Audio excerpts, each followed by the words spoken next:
Assalamualaikum warahmatullahi wabarakatuh. Apa kabar anak-anak sekalian? Pada hari ini kita akan lanjutkan materi kita di bab 3, yaitu memahami keotentikan Al-Quran.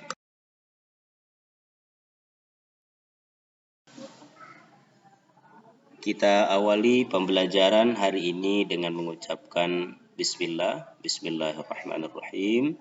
Semoga Allah Subhanahu wa Ta'ala memberikan kesehatan kepada kita sekalian, serta senantiasa memberikan keberkahan atas aktivitas yang kita laksanakan. Dan baik, untuk selanjutnya, tujuan dari pembelajaran yang kita laksanakan pada kesempatan ini adalah yang pertama, menjelaskan bukti-bukti keotentikan Al-Quran.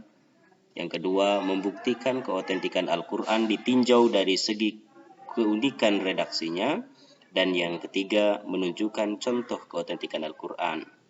Maka bila kita buat sebuah peta konsep, yang pertama keotentikan Al-Quran, maka turunannya adalah nanti penjagaan Allah Subhanahu wa Ta'ala atau peran Allah Subhanahu wa Ta'ala dalam menjaga kemurnian Al-Quran seperti apa nanti. Dan berikutnya adalah kemutawatiran dari Al-Quran itu sendiri. Yang berikutnya mari mengamati. Pada gambar ini kita dapat lihat bersama bahwa ini adalah salah satu mushaf tertua Al-Quran di dunia. Mushaf Al-Quran tertua yang diselesaikan pada zaman Khalifah Utsman, hingga sampai sekarang tulisan Al-Quran disebut sebagai Ras Utsmani atau tulisan Utsmani. Selain beberapa pihak di Timur Tengah yang mengklaim menemukan Al-Quran kuno, di Nusantara juga ditemukan beberapa tulisan kuno Al-Quran. Hingga saat ini mushaf yang diklaim sebagai yang tertua di Nusantara, karya Mas Khalifah Ibnu Al-Habib Al-Masfuh dari Banyuwangi. Al-Quran ini selesai penulisannya pada tanggal 6 Jumadil Tsani 1221 Hijriah atau sekitar tahun 1806 Masehi. Kini mushaf ini berada di Perpustakaan Nasional Malaysia.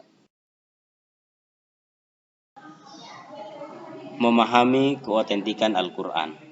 Dalam surat Al-Hijr ayat 9, Allah Subhanahu wa Ta'ala menjamin keotentikan dan kesucian serta kemurnian kitab suci Al-Quran.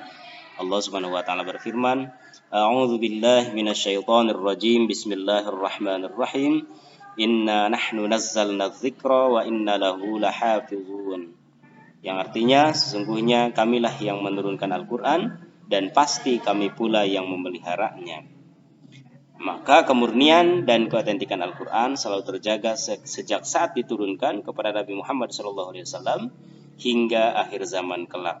Keindahan bahasa dan kandungan ajaran serta tuntunan hidup umat manusia adalah salah satu kemukjizatan yang menjaminnya. Tidak akan ada satupun manusia yang bisa meniru Al-Quran dan akan terus begitu adanya kalimatnya. Dan berikutnya dalam kandungan Al-Quran. Dalam hal kandungan isinya, Al-Quran mengajukan tantangan kepada orang-orang kafir dan siapapun yang meragukan kebenarannya. Sejak dahulu, orang-orang kafir menuduh bahwa Al-Quran hanyalah sejenis mantra-mantra tukang tenun dan kumpulan syair-syair. Mereka mengira bahwa Al-Quran adalah karangan dari Nabi Muhammad SAW. Tantangan Al-Quran yang dimaksud antara lain adalah yang pertama, Al-Quran menantang siapapun yang meragukan kebenaran Al-Quran untuk mendatangkan semisalnya secara keseluruhan.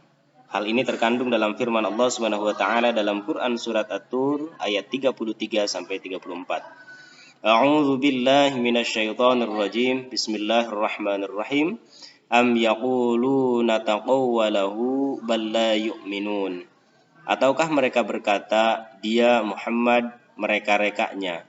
Tidak, mereka yang tidak beriman. Falyatu bihaditsim mislihi in kanu shadiqin. Maka cobalah mereka membuat yang semisal dengan Al-Quran jika mereka orang-orang yang benar. Yang kedua, Al-Quran menantang siapapun yang meragukan kebenaran Al-Quran untuk mendatangkan 10 surah semisalnya, sebagaimana terkandung dalam Quran surat Hud ayat ke-13. Ini, jadi jangankan satu Quran, bahkan ditantang diperkecil menjadi 10 surah semisalnya. Apakah ada yang mampu? Tentu tidak akan ada yang mampu.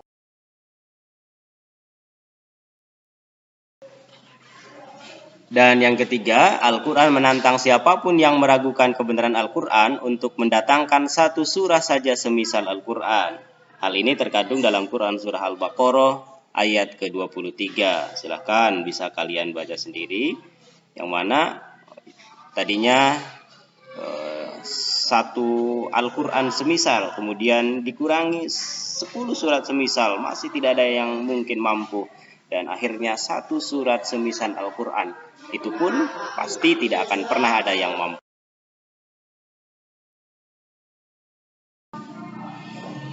Anak-anak sekalian, kesimpulan dari materi yang kita pelajari pada hari ini adalah yang pertama, kemurnian dan keautentikan Al-Quran dijamin oleh Allah Subhanahu wa Ta'ala dan akan senantiasa terjaga hingga akhir zaman. Yang kedua, dari zaman dahulu hingga sekarang, banyak sekali orang yang berlomba-lomba untuk menandingi Al-Quran, namun usaha-usaha tersebut selalu gagal. Dan yang ketiga, cetakan-cetakan Al-Quran terus diteliti dan diperbaharui agar semakin banyak bisa diakses oleh masyarakat dalam rangka menjaga keautentikan Al-Quran. Karena kita ketahui bahwa Al-Quran di zaman sekarang ini bukan hanya dalam bentuk mushaf, namun juga banyak tersebar di internet, kemudian di laptop, ya, kemudian juga di handphone, bahkan bisa diakses dimanapun dan kapanpun. Terutama kemurnian dari Al-Quran juga terpelihara di dalam dada orang-orang yang menghafal Al-Quran. Karena sudah jelas bahwa orang yang menghafal Al-Quran adalah orang yang menjaga kemurnian Al-Quran.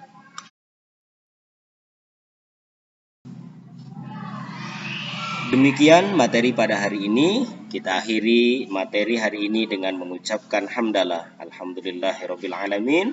Semoga kalian semua dapat memahami apa yang disampaikan pada hari ini. Jika ada hal-hal yang perlu ditanyakan, silahkan bisa langsung komentar pada kolom komentar atau timeline kelas, atau bisa juga langsung melalui WA. Dan untuk lebih jelasnya, secara lengkap kalian bisa membuka materi pada buku digital yang sudah Bapak kirimkan pada e-learning, di bahan ajar e-learning. Terima kasih. Wallahul muwaffiq ila aqwamit thoriq. Assalamualaikum warahmatullahi wabarakatuh.